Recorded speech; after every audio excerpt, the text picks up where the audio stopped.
Now joining me live is Nnamdi Udo, Aerospace Infrastructure and Aviation Specialist.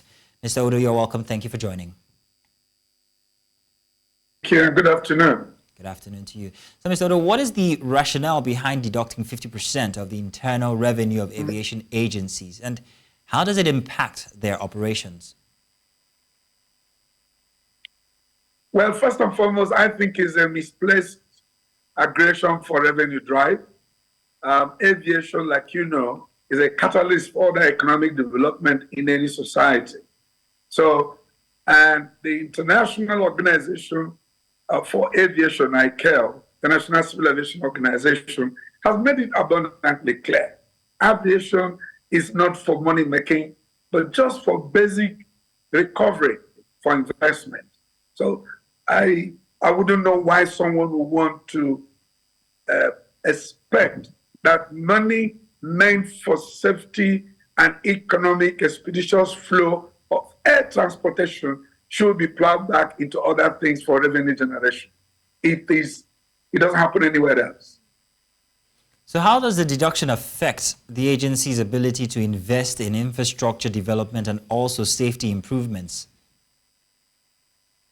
First and foremost, every infrastructure used for aviation operation in Nigeria are all dollarized. None is manufactured in Nigeria, same with aircraft.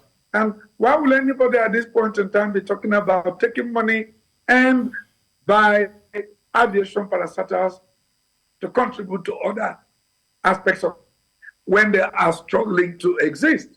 So it is unacceptable, it is not right, and there is no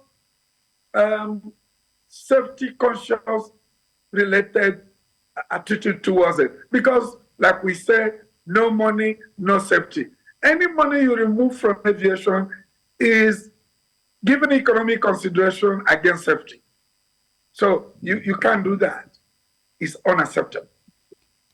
So could you suggest, or if I could ask, if there are any international best practices or benchmarks that obtain around the world for revenue deductions in aviation sector that Nigeria can draw sample from? There's a template. Like I said at the initial, the International Civil Aviation Organization have made it clear every money made in aviation should be used for replacement. A runway has a lifespan.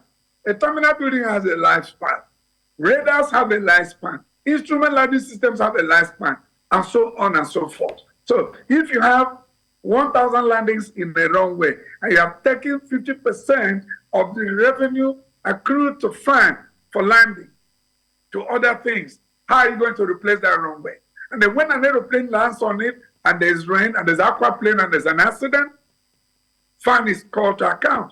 Same for radar, same for air traffic communication equipment, same for ground-to-air communication facilities, same for meteorology, and so on and so forth. So what's the impact of the aviation minister's influence here, stepping in to tell that the president is very concerned about the aviation sector? Has this in any way helped the matter?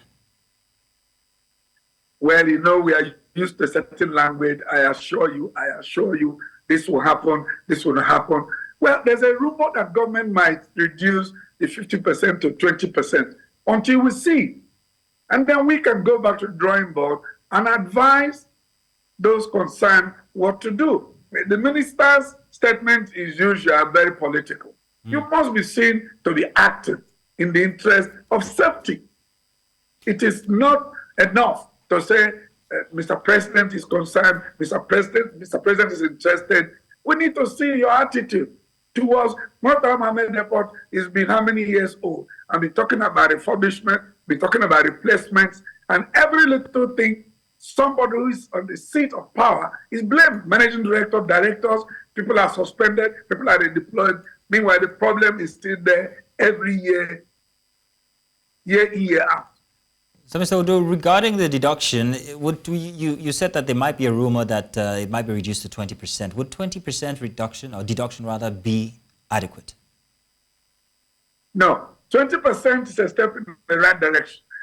In my opinion, they should call stakeholders, professionals to sit down and we produce the statistics. Look at the revenue, look at the investments, Look at the human resource development, like NCA. NCA must train yesterday, today, and tomorrow, and continues.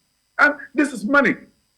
So if they say they reduce to 20%, it means somebody is listening. So we need to pound them more, and I think that will have to make them see the reason to completely remove. Aviation does not invest in other economies everywhere else in the world. Well, thank you very much, Mr. Odo. Good to have you here on the news today. Thank you. Thank you so much.